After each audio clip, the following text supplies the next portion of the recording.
En los últimos años, el ser humano ha desarrollado todo tipo de estrategias para evitar que la vida animal interfiera en sus rutinas y en sus espacios.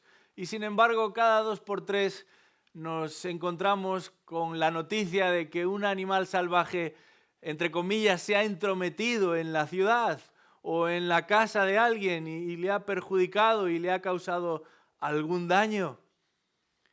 Pero entre todas las estrategias que se han desarrollado para evitar este tipo de percances, se han inventado un buen número de trampas, cada cual más sofisticada, cada cual más efectiva, y las hay de todos los tipos y también de todos los precios, dependiendo de la especie a la que uno pretenda dar caza. Las hay más sutiles y las hay también más cerriles, que se llevan todo lo que pillan por delante, sin importar si ese era el objetivo al principio o no. En esta mañana nos acercamos a un texto en el que hay una buena cantidad de fariseos. Fariseos tan molestos con Jesús, tan irritados con Jesús, tan cegados por la envidia que le tienen a Jesús, que del mismo modo que esos cazadores que no tienen ningún pudor en cuanto a lo que sus actos pudieran provocar, solo están pensando en la presa. No tienen ningún pudor por lo que sus actos pudieran provocar. Solo están pensando en la presa. Os invito a abrir vuestras Biblias en el Evangelio de Mateo, capítulo 12, porque ahí nos encontramos con un texto que nos va a presentar un intento de cacería a la persona de Jesús, y lo va a hacer en 5 escenas. Un intento de cacería que nos revela la ceguera tan extrema de un grupo de iluminados que se creen capaces, que se creen seguros, pero que están muy lejos de Dios. Y nos acercamos a este texto, no con el fin de señalarles a ellos, sino con el de revisar nuestro propio corazón y confirmar dónde se encuentra ante la persona de Jesucristo. Vamos a leer el texto, Evangelio de Mateo, capítulo 12, comenzando en el versículo 9 en adelante. Dice así la palabra del Señor. Pasando de allí, entró en la sinagoga de ellos. Y he aquí, había allí un hombre que tenía una mano seca. Y para poder acusarle, le preguntaron diciendo: ¿es lícito sanar en el día de reposo? Y él les dijo: ¿qué hombre habrá de vosotros que tenga una sola oveja? Si ésta se le cae en un hoyo en día de reposo, no le echa la mano y la saca. Pues, ¿cuánto vale más un hombre que una oveja? Por tanto, ¿es lícito hacer bien en el día de reposo? Entonces dijo al hombre: extiende tu mano. Y él la extendió y le fue restaurada, sana como la otra. Pero cuando los fariseos salieron, se confabularon contra él para ver cómo podían destruirle. Hasta aquí nuestra lectura en esta mañana. 5 escenas en las que este grupo de fariseos pretende cazar a Jesucristo. Y lo primero, o la primera de esas escenas con la que nos encontramos aquí es con el detalle, así le podemos llamar, el detalle, versículo 9. Leamos de nuevo este versículo, porque el evangelista introduce un matiz aparentemente secundario, algo a lo que muchos no prestarán atención, pero realmente importante. Dice el versículo 9, pasando de allí, entró en la sinagoga de ellos.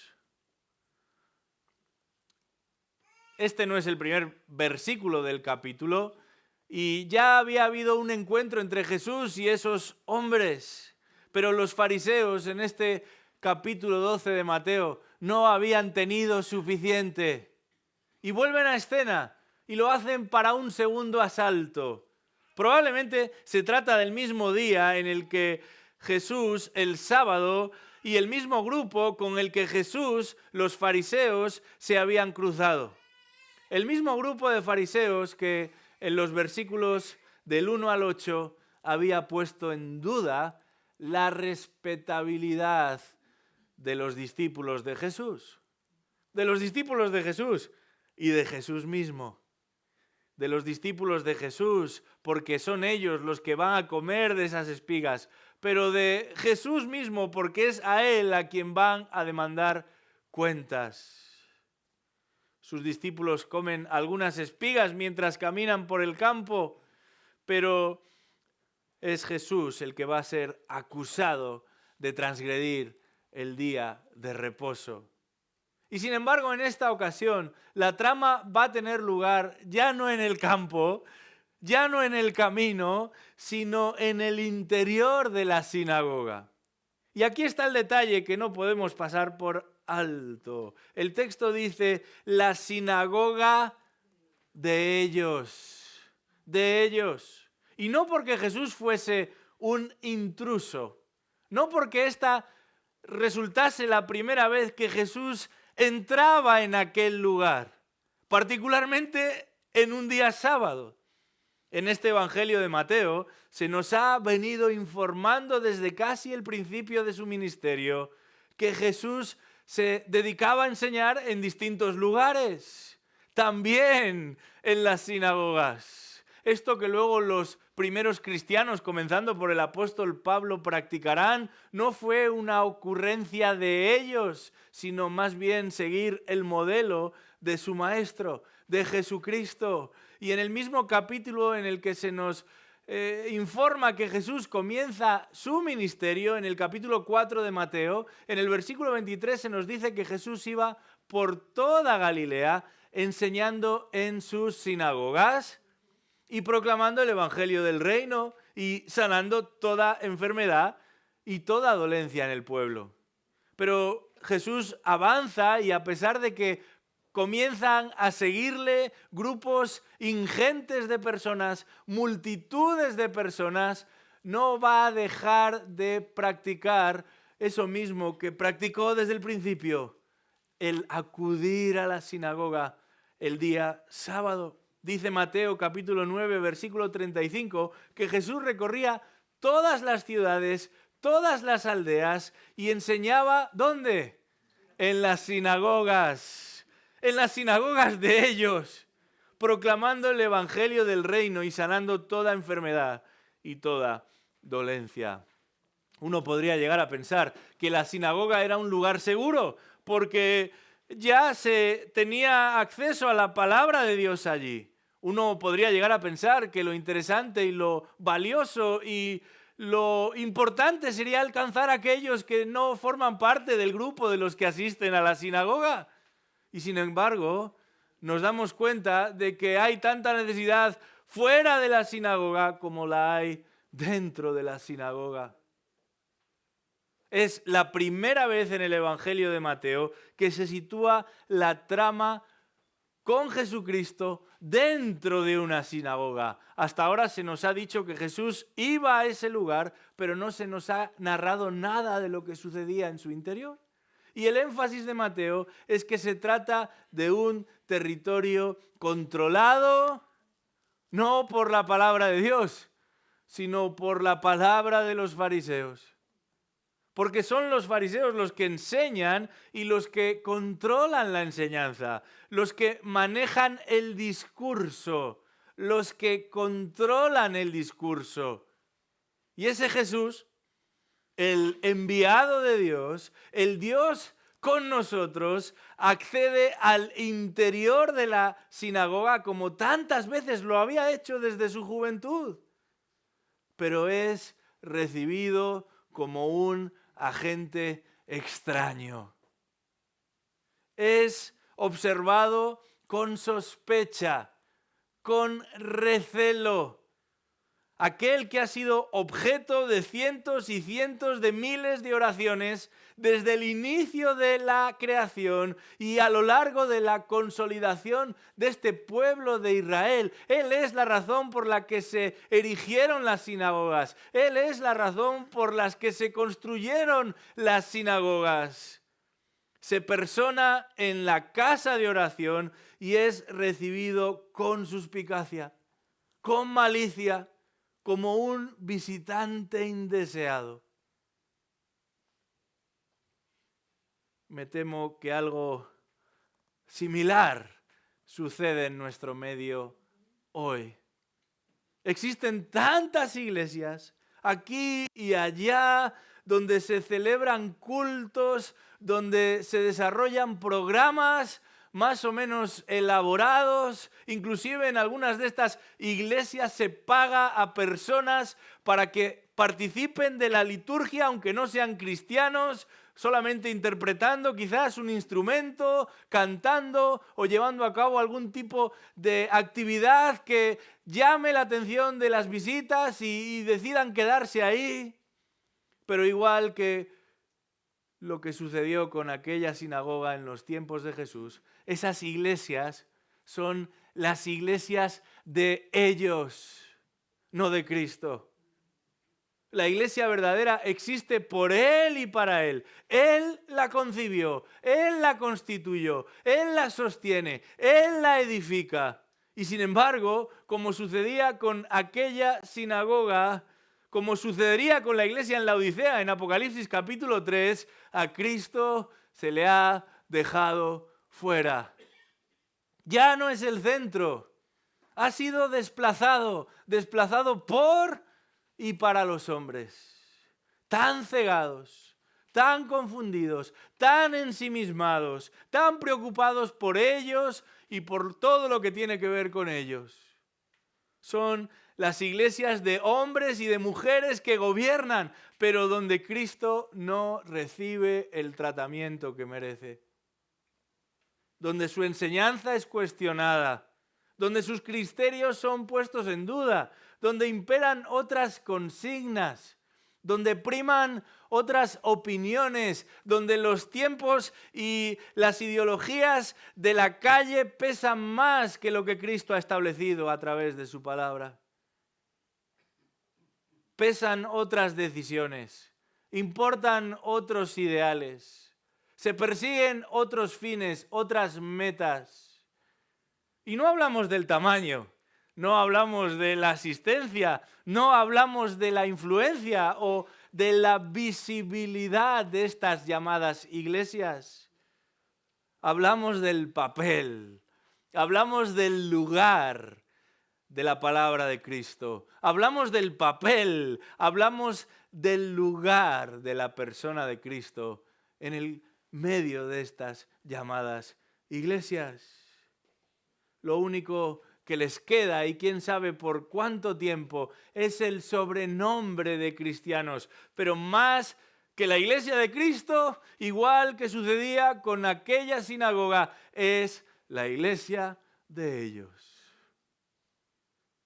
Que el Señor nos ayude a evaluar nuestro propio corazón y nuestro lugar y también nuestro impulso en esta congregación. Que el Señor nos libre de que esta iglesia sea la iglesia de ellos y no de Cristo. Eso nos lleva directamente al interior de esa sinagoga y a la segunda escena que este texto nos presenta, a la que podríamos llamar el descaro. Versículo 10, el descaro. Vamos a leer de nuevo este versículo 10 de Mateo capítulo 12. Dice así: He aquí, había allí un hombre que tenía una mano seca, y para poder acusarle, le preguntaron diciendo: ¿es lícito sanar en el día de reposo? Fijaos si controlaban el lugar, si tenían ascendencia sobre esta sinagoga, que es precisamente en su interior donde preparan una trampa al Señor de la sinagoga. Es allí, en el interior de la sinagoga, en un lugar de culto, en el cual habría que guardar el respeto debido a aquel a quien se rinde culto, donde notamos el descaro, la desvergüenza, la desfachatez para con Jesús. Para con Jesús, pero también para con el enfermo. Descaro para con el enfermo, porque nos damos cuenta de que no existe ni la más mínima preocupación por él. Del mismo modo que el cazador necesita un reclamo para abalanzarse sobre la presa, este hombre enfermo, este hombre limitado, este hombre en una situación comprometida, es solamente el cebo perfecto para colocar a Jesús en lo que ellos piensan es un callejón sin salida. Descaro para con el enfermo, pero especialmente descaro para con Jesús, porque lo único que pretenden es ponerlo en evidencia delante del pueblo. No nos olvidemos en el día en el que nos encontramos. Es el día de reposo, es sábado, y la inmensa mayoría de los vecinos se han acercado a la sinagoga como cada sábado para ser instruidos, para ser dirigidos en palabra y dirigidos también en oración. Pero lo que los fariseos tienen preparado para esa ocasión es un menú muy diferente al de la palabra y al de la oración. Hay algo que me llama profundamente la atención.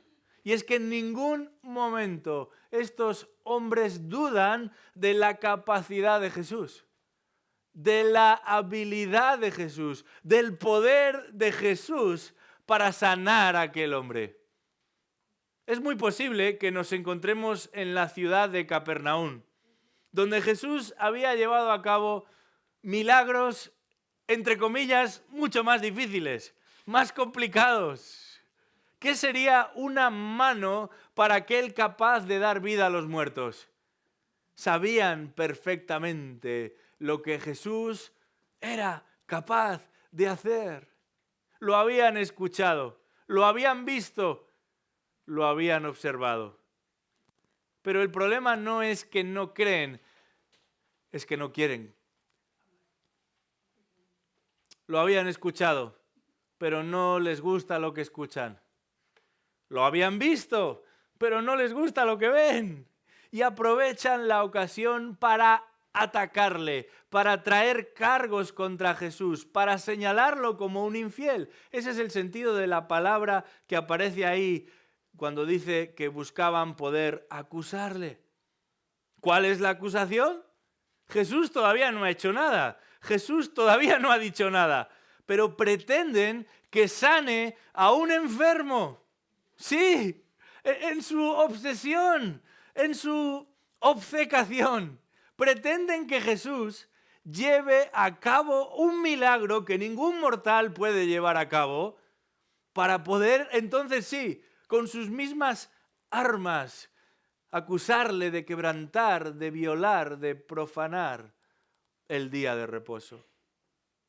En la sección anterior notábamos cómo esta era una acusación verdaderamente grave. No era algo menor, no era algo que podía ponerse a un lado como si nada hubiera sucedido. Y aprovechando la afluencia de personas en aquel lugar y aprovechando la presencia de un enfermo en aquel lugar, estos fariseos han preparado la escena perfecta del crimen. Pero esto, más que sabiduría o habilidad, lo único que revela es lo que hay en el corazón de esos fariseos. De esos fariseos y de muchos otros, aquí y ahora también. No es que no creen en Jesús, es que no quieren a Jesús. Lo que les separa de Jesús no es una falta de fe, sino el rechazo activo o pasivo a su persona. Reconocen la grandeza de Jesucristo, son conscientes de su poder, testigos de su habilidad para cambiar vidas, quizás en su familia más cercana o en sus conocidos o en sus vecinos, pero no están dispuestos a ceder su cuota de influencia, su cuota de poder. No están dispuestos de ninguna manera a colocarse bajo su servicio, a someterse a aquel que ostenta y posee toda autoridad. Este tipo de persona, igual que aquellos fariseos, se saben mejores, se sienten mejores y no están dispuestos a ceder el trono. Al contrario, actúan descaradamente, buscando cualquier excusa para señalar a este Cristo y legitimar su rechazo. No solo para que ellos se aparten, sino para que otros muchos se aparten también. Que el Señor nos ayude a evaluar nuestro propio corazón, a pensar en cuál es nuestra actitud frente a este Jesucristo, a de qué manera nos acercamos a Él, tratando de ser instruidos, tratando de ser guiados, tratando de ser dirigidos por Él, o buscando la excusa perfecta para salirnos con nuestro propio camino y voluntad. O buscando esa pequeña esquina donde la luz no alcanza y yo pueda moverme cómodo sin tener que rendir cuentas delante de Él. Eso nos lleva a la siguiente escena que tiene lugar en aquel día en la sinagoga, un día que pretendía ser un día de cacería. Y no hay otra manera de plantearlo que en los siguientes términos. El discernimiento, versículos 11 y 12. El discernimiento. Vamos a leerlo de nuevo. Dice ahí que Jesús le respondió y les dijo: ¿qué hombre habrá de vosotros que tenga una sola oveja? Si ésta se le cae en un hoyo en el día de reposo, no le echa una mano y la saca. Pues cuánto más vale un hombre que una oveja. Por tanto, es lícito hacer bien en el día de reposo. Hace ya unos años que regresamos de vivir durante una etapa de nuestras vidas como matrimonio en los Estados Unidos. Y una de las cosas que más me llamó la atención, aun a pesar de encontrarnos en una de las ciudades más grandes del mundo, es la cantidad de animales salvajes que participaban de la realidad cotidiana. Yo estaba acostumbrado a ver moscas y mosquitos y de repente nos encontrábamos con todo tipo de especies a nuestro alrededor, particularmente si salíamos temprano de casa. Sobre todo, lo que más abundaba en nuestra zona eran ardillas. Y los primeros días, cada vez que nos cruzábamos con una de esas, nos acercábamos para sacar una foto. Pero luego ya nos dimos cuenta de que serían parte natural de nuestra vida y comenzamos a dejarlas estar. Pero después de varios meses viviendo en nuestra casa, donde estábamos allí ubicados, comenzamos a oír bastantes ruidos en el techo. Y al principio pensábamos que eran esas famosas ardillas que por la noche buscaban un mejor lugar. Hasta que ya el ruido se hizo tan molesto que nos despertaba cada 2 por 3 y llamé a alguien para que me ayudase a ver de dónde procedía el problema. Bueno, pronto descubrimos que eran unos primos de las ardillas, no exactamente como ellas, un poco más desagradables, eran ratas. Había ratas, tanto en el falso techo como en el garaje. Así que hablamos con el dueño de la vivienda y este envió a un grupo llamado Servicio de Control de Ratas. Esto es un eufemismo, no van a controlar las ratas, sino a acabar con las ratas. Y para atraerlas yo tenía en mente lo que sucede en los dibujos animados, ¿verdad? Que se coloca un poquito de queso y la rata se acerca al queso, pero allí utilizaron mantequilla de cacahuete y resultó mucho más definitivo que el queso. En apenas unos días la casa estaba completamente libre de ratas. Esto es lo que pretendían en aquel día hacer los fariseos con Jesucristo. Quitarlo de en medio, eliminarlo para siempre, sin dejar rastro alguno de su presencia. Jesús, sin embargo, ante este planteamiento, sabe que lo que le han preparado es una trampa. Pero él no es un ratoncito al que se le puede el hambre y termina atrapado a la primera. De hecho, el Evangelio de Marcos va a ser más explícito todavía que Mateo y nos dice que es Jesús mismo el que le pide al hombre que se levante y es Jesús mismo el que le pide al hombre que se ponga en medio de todos. Y ante la tensión que reina en el ambiente, va a ser Él el que lance la pregunta a los fariseos.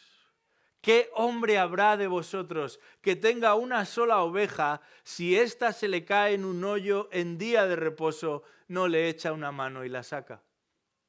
Para nosotros, de nuevo, acostumbrados a la vida moderna en la que las ovejas pertenecen a otra rama de la realidad, no nos llama demasiado la atención la pregunta de Jesús, pero en la época en la que suceden los hechos es algo que está a fuego bien prendido. Los judíos en esa época habían elaborado una lista específica de tareas y de labores que estaban terminantemente prohibidas, pero también una lista de aquellas ante las cuales en casos excepcionales podían llevarse a cabo. Y a esta segunda lista se le conocía como transgresiones sabáticas permitidas. El nombre ya nos revela que estas acciones tampoco es que estuvieran muy bien vistas y se limitaban a lo que los escribas denominaron acciones necesarias para salvar la vida de una persona o de un animal. Y este era un punto muy caliente, precisamente el que Jesús menciona aquí, el de si hay una oveja en un hoyo o una persona en una situación difícil. Los textos de la época resultan contradictorios entre sí y parece que en la zona de Jerusalén eran más estrictos y no estaban dispuestos a ayudar a nada ni a nadie. Y sin embargo en Galilea admitían algunas excepciones. Por eso Jesús les plantea la pregunta utilizando la imagen y la figura de la oveja, porque sabe que ellos mismos defienden que en el caso de que se caiga una oveja en un hoyo y esa oveja sea de tu propiedad, tienes permiso para recogerla. Había una gran polémica exactamente sobre este asunto y en algunos comentarios los rabinos justificaban ayudar a un animal malherido el día sábado, pero en otros se limitaban a la intervención en caso de que fuera un ser humano el que estuviese malherido. De hecho, en las famosas cuevas del Qumrán, además de muchos rollos de los textos del Antiguo Testamento, se encontraron listas de estos rabinos que explicaban cómo debían proceder en caso de que algo sucediera el día sábado. Y conocidos por su fanatismo y su extremismo, estos probablemente esenios que estaban ahí en las cuevas del Qumrán se negaban a llevar a cabo ninguna tarea, al extremo de que ni aun en el caso de que un hombre cayese en el día sábado en un pozo, había que rescatarlo. Era preferible dejarlo morir, aun a pesar de estar cerca, porque la distancia que uno podía recorrer era muy pequeña. Así que uno tendría que estar escuchando a lo largo del día los gritos, el auxilio de esta persona, pero no debía en ninguno de los casos acercarse para socorrerle. Hasta ese punto llegaba la obsesión.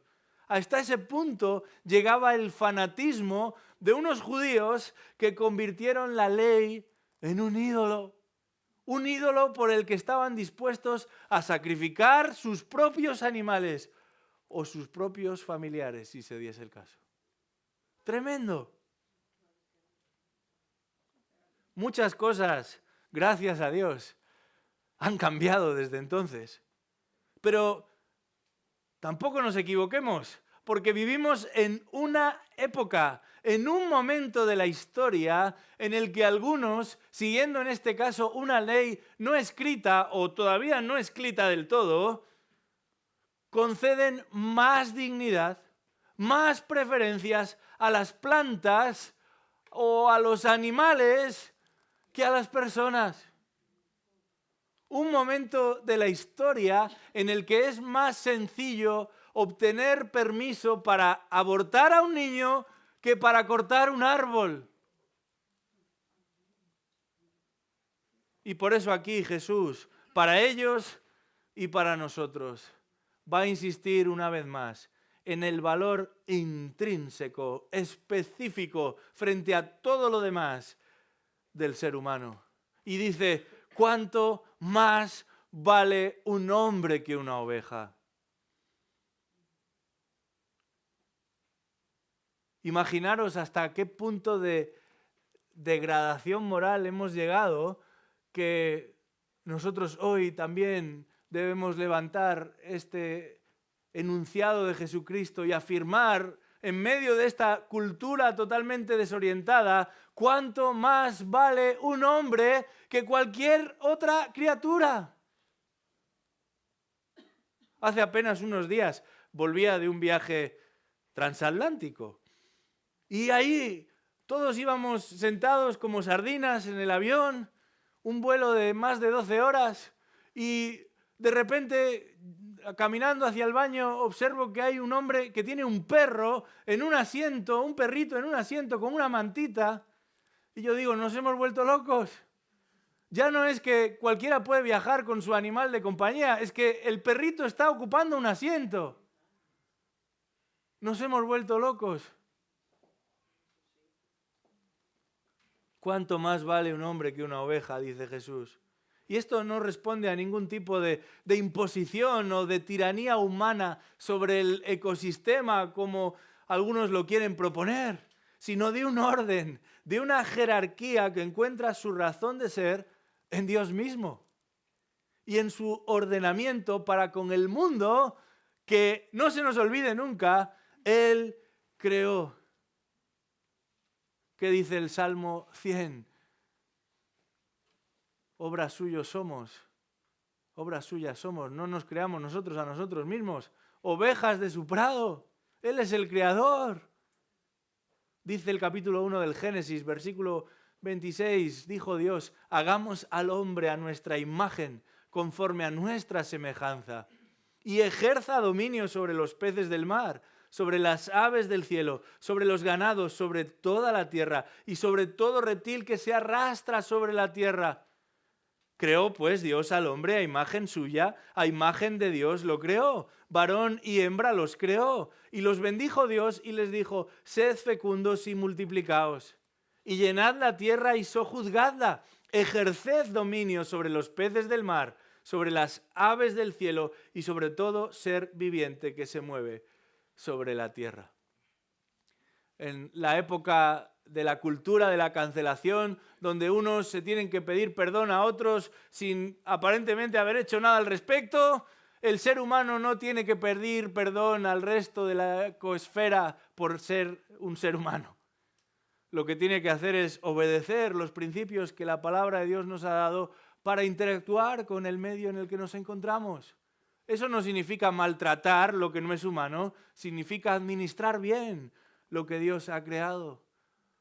Porque todo fue creado, dice la Escritura, para el bien del hombre. Y sin embargo, el Señor y Creador del universo aquí, en este texto va a ir más allá que este punto elemental, aunque algunos han pervertido tanto. Porque la cuestión en cuanto al día de reposo ya no está simplemente en si hablamos de ayudar a un animal o a un ser humano. Lo que está de fondo es el corazón del hombre. Y Jesús dice, utilizando las mismas palabras que los fariseos utilizan en su pregunta, es permitido, es autorizado hacer lo correcto, lo que es justo, lo que es bueno en el día sábado. Y la idea no es la de oponer el deber de obedecer con el deber de socorrer. Esto es lo que algunos están tratando de plantear aquí. No, es que si dejo de hacer lo que debo hacer, entonces pues en realidad estoy fallando. Y si solo me dedico a lo que debería hacer, entonces ya no puedo estar a disposición de nadie. Ambas resoluciones, el deber y el socorrer, responden a las demandas de un mismo Señor, al agrado, al deseo, a la voluntad de un mismo Señor. En realidad, aquí Jesús no está añadiendo nada nuevo a lo que les había expresado unos minutos atrás. En el versículo 7 de este mismo capítulo 12 dice, misericordia quiero y no sacrificio. Alguien ha dicho, el legalismo es el enemigo implacable de la gracia. Qué peligroso resulta aquel que no respeta nada y que se cree por encima de todo, pero qué peligroso resulta aquel que aparentemente lo respeta todo y se cree también por encima de todo. El suyo, el de los fariseos, no es un problema de regulación jurídica, no es un problema de interpretación, sino de corazón. Por mucho que discutan hasta dónde llega la norma o hasta dónde debería llegar, lo suyo es un problema de corazón. Y sin duda hay mandamientos explícitos en la Escritura. Hay síes y hay noes. Hay caminos que transitar y hay caminos que evitar. Pero el cristianismo no puede ser reducido a una lista de síes y de noes, de esto sí y esto no, sino de conformidad con Cristo. Eso es el cristianismo, crecer en semejanza a Cristo, crecer en un corazón que es conforme al suyo. Y eso es precisamente de lo que carecen los acusadores de Jesús. Su corazón está duro, está lejos del suyo.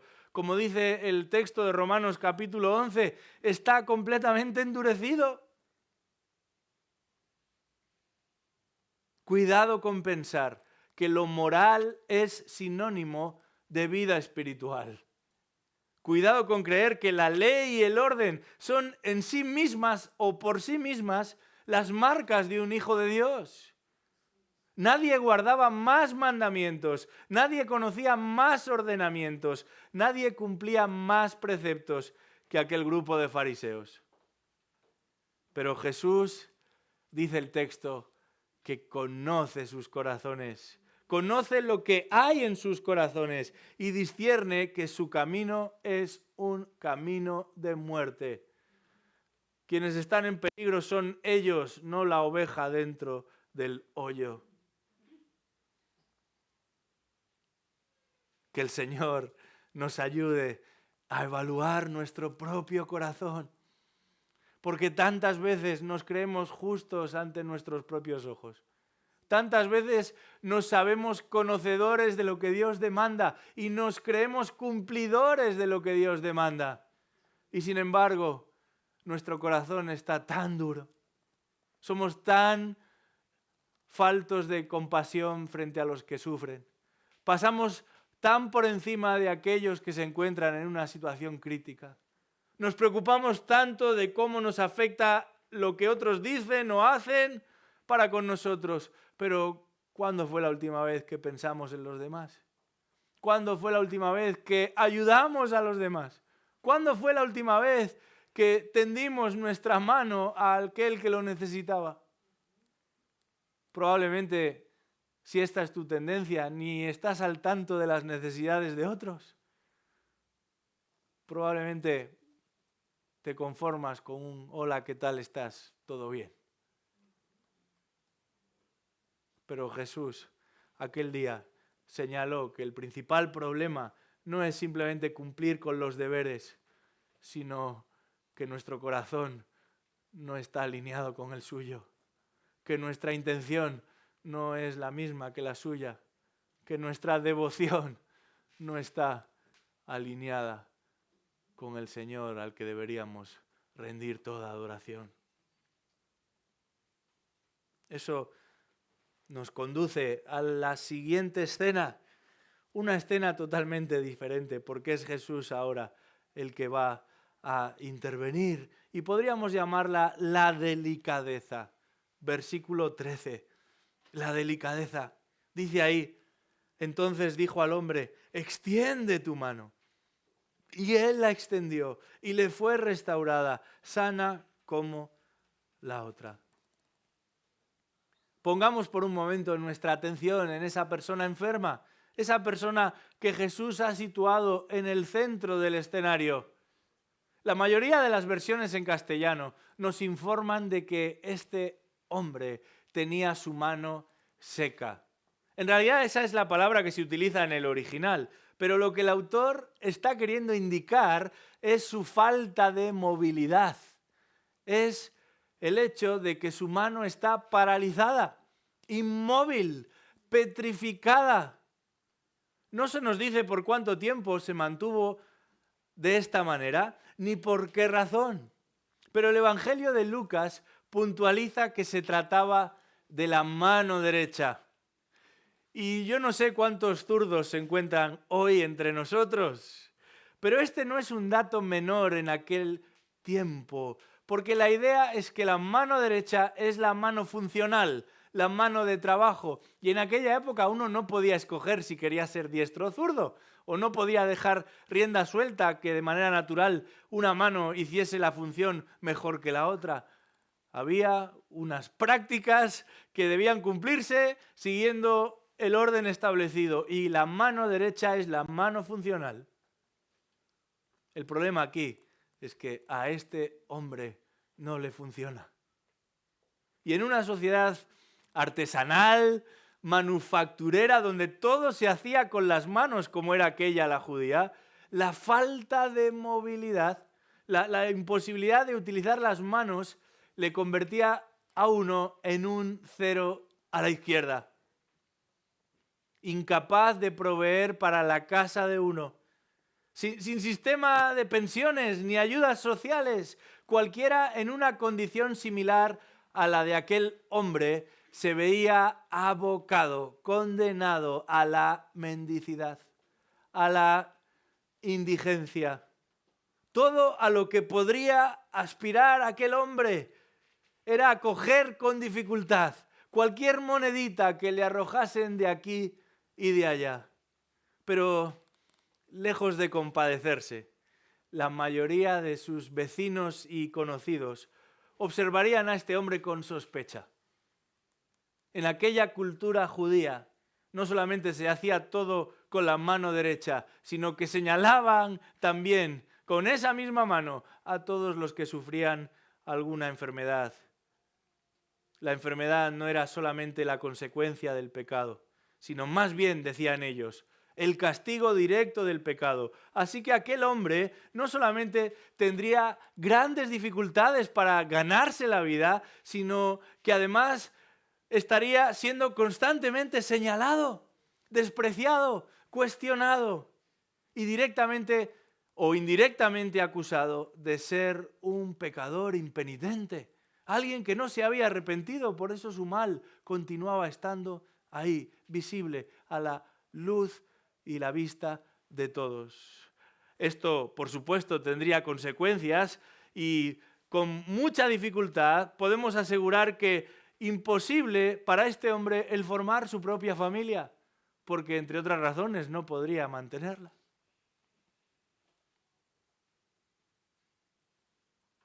Este hombre, que para aquellos fariseos no era más que un cebo para atrapar a Jesucristo, se convirtió en un momento en el objeto de toda la compasión del Hijo de Dios. Una compasión que supera todas nuestras convenciones, todas nuestras pretensiones, ideas, proyectos, argucias, y con una delicadeza desconocida para aquel hombre. Jesús se dirige a él con apenas unas pocas palabras y le dice: extiende tu mano. Y ponte ahora en la posición de aquel enfermo. ¿Cuántas veces no habría intentado extender su mano? ¿Cuántas veces no habría soñado con que esa mano inamovible ocupaba y recuperaba toda su fuerza de nuevo? Pero tras la intervención poderosa de Jesús, tras la intervención breve pero milagrosa de Jesús, esa mano maltrecha, esa mano estropeada, volvía a funcionar. Absolutamente, perfectamente, instantáneamente.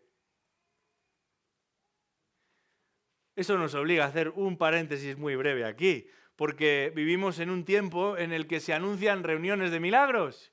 Y algunas iglesias cuentan incluso con una sala para hacer milagros.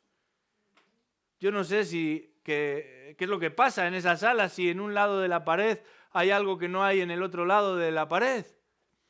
Cuánto engaño, cuánta mentira, cuánta manipulación. Y qué distintas son todas estas propuestas y eventos de lo que encontramos en nuestro texto.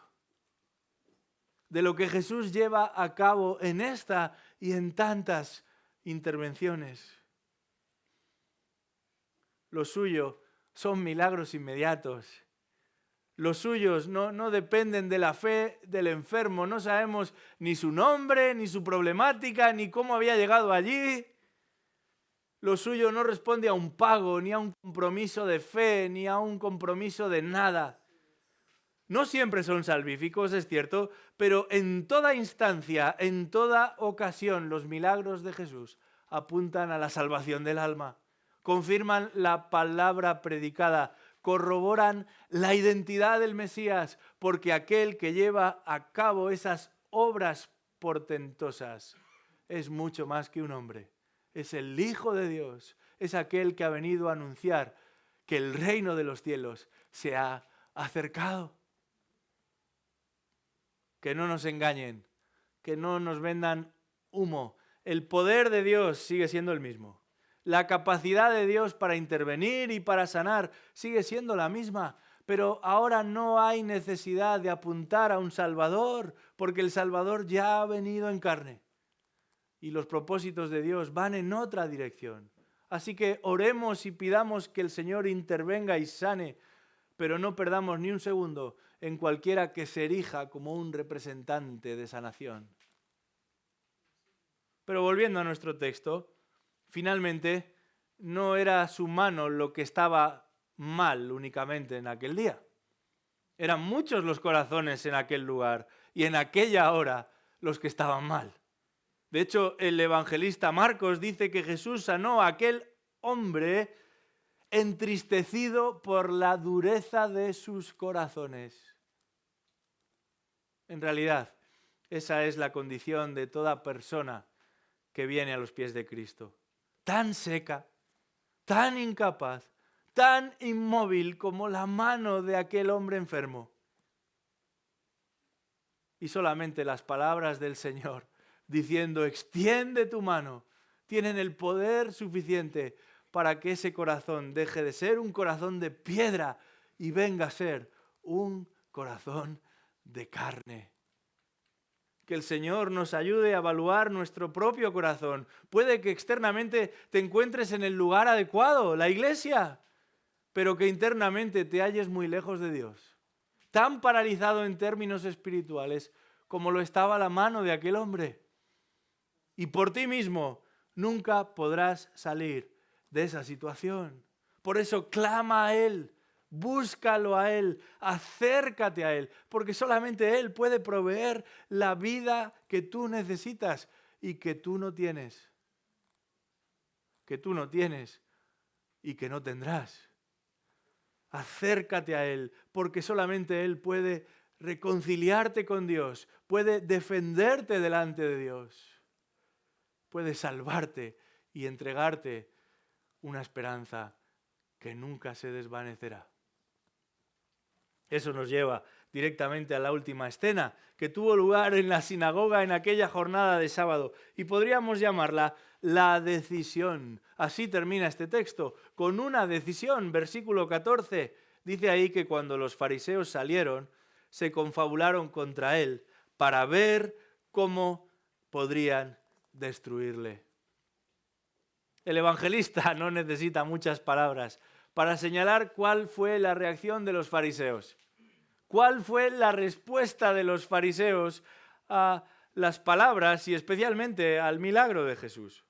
Habían preparado un plan, habrían entretejido, urdido una estrategia. Tenían a Jesús entre la espada y la pared, completamente rodeado, con todo el pueblo como testigo. Pero no solamente lograron salir indemnes, airosos, sino que Jesús los dejó en evidencia. En lugar de perder adeptos, probablemente después de aquella intervención, Jesús ganó más seguidores. Comenzando por aquel hombre del que no sabemos ni su nombre. Dice el texto paralelo de Lucas que los fariseos se llenaron de ira. Literalmente se llenaron de ofuscación, de insensatez, al punto que perdieron el control. Y creo que no hay mejor manera para describir la situación, porque en su afán de poder mantener esa cuota de poder, de control, esa ascendencia sobre el pueblo, terminan por oponerse a Dios mismo. Se están colocando enfrente de Dios mismo. Y literalmente dice el texto aquí en Mateo que organizan una consulta, una reunión, un consejo. Y el lenguaje que utiliza Mateo es muy revelador, pero también muy triste. Retirándose los fariseos, tomaron consejo contra él con el fin de destruirle. Literalmente, de causarle un daño irreparable. No hay nada más necio, no hay nada más torpe, no hay nada más insensato que actuar de esta manera. Y quizás pensemos, qué malos eran estos fariseos, qué rencorosos, qué perversos. Y sin embargo, esta es la actitud de millones y millones de personas en todo el mundo, cada día, todos los días. Personas que se resisten a Dios, personas que rechazan a Dios, personas que buscan cualquier tipo de excusa para colocar a su hijo a un lado. Personas que se piensan sabios, que se creen capaces, pero dan la espalda al autor de la vida. Personas que se sienten fuertes, que se consideran aptas, competentes, preparadas, pero en su renuncia, en su abstención, se están oponiendo al Santo de Dios, al Juez de cielos y tierra. Que el Señor nos ayude a evaluar nuestro propio corazón. Los fariseos quisieron usar aquel lisiado para interrumpir los propósitos de Jesús. Y sin embargo, sucedió exactamente lo contrario.